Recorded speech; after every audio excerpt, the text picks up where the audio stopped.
کا وقت قریب ہو اور اس حال میں تمہیں تمہارا شوہر ہم بستری کے لیے تمہیں بلائے، تم سے وہ یہ چاہے کہ وہ اپنی بیوی سے فائدہ حاصل کرے، تو آئے عورت تجھے اس وقت بھی اپنے شوہر کے پاس جانا پڑے گا۔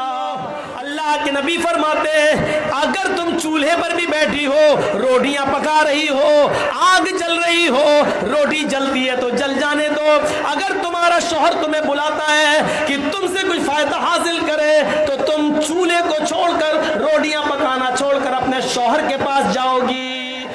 فرمایا تمہارا شوہر گھر پہ آتا ہے تم اس کی تکان دور کرو، ہنس کر اس کا استقبال کرو، مسکرا کر اس کا جواب دو۔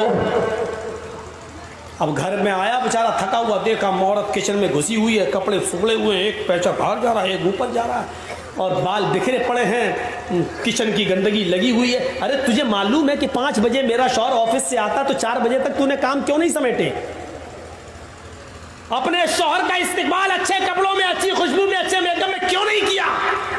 اب وہ سوچ رہا گھر پہ جاؤں تو اپنی بیوی سے گلے ملوں، تھکا ہوا ہوں، کچھ سکون حاصل کروں۔ گھر میں گیا دیکھا یہ تو بھنگر بنی بیٹھی، غصے میں آیا گا طلاق طلاق طلاق۔ اس سے تو اچھا میری آفس والی تھی، کم سے کم بنٹھن کے بیٹھی تھی۔ پھر وہ دیر سے آئے گا تمہارے گھر، کیوں آئے گا؟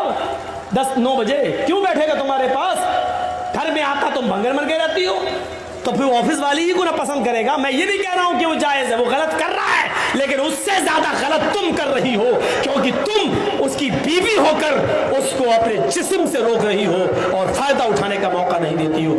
اس لیے فرمایا کہ اگر عورت کو بچہ بھی ہو رہا ہو اور وہ اونٹنی کی اوپر بیٹھی ہو، زچگی کے وقت، بچے کی پیدائش کے وقت عورت کو ایک اونٹنی پہ بٹھایا جاتا تھا عرب کے اندر تاکہ آسانی سے ڈلیوری ہو جائے، آسانی سے بچہ پیدا ہو جائے۔ فرمایا اللہ کے نبی نے اگر تم اس اونٹنی پر بھی بیٹھی ہوئی ہو اور تمہارے بچے کا ڈلیوری کا وقت قریب ہو اور اس حال میں تمہیں تمہارا شوہر ہم بستری کے لیے تمہیں بلائے، تم سے وہ یہ چاہے کہ وہ اپنی بیوی سے فائدہ حاصل کرے، تو آئے عورت تجھے اس وقت بھی اپنے شوہر کے پاس جانا پڑے گا، اس لیے کہ اس کے دل میں لگی ہوئی آگ کو تیرے علاوہ کوئی بجھا نہیں سکتا ہے۔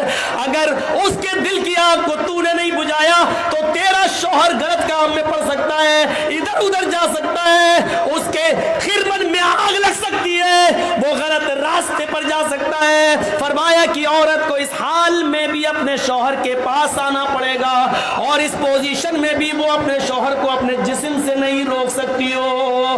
سن لو اللہ کے نبی فرماتے ہیں اگر تم چولہے پر بھی بیٹھی ہو، روٹیاں پکا رہی ہو، آگ جل رہی ہو، روٹی جلتی ہے تو جل جانے دو، اگر تمہارا شوہر تمہیں بلاتا ہے کہ تم سے کچھ فائدہ حاصل کرے تو تم چولہے کو چھوڑ کر، روٹیاں پکانا چھوڑ کر اپنے شوہر کے پاس جاؤ گی، اس کے ارمان کو پورا کرو گی، اس کے دل کے مقصد کو پورا کرو گی۔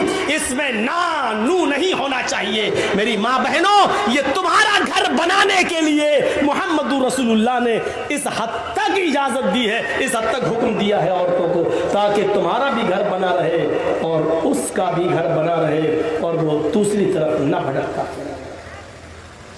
شوہر کی اطاعت اور فرما برداری ہر حال میں ضروری ہے۔ یہاں تو شوہر کی اطاعت ہوتی ہے، شوہر کی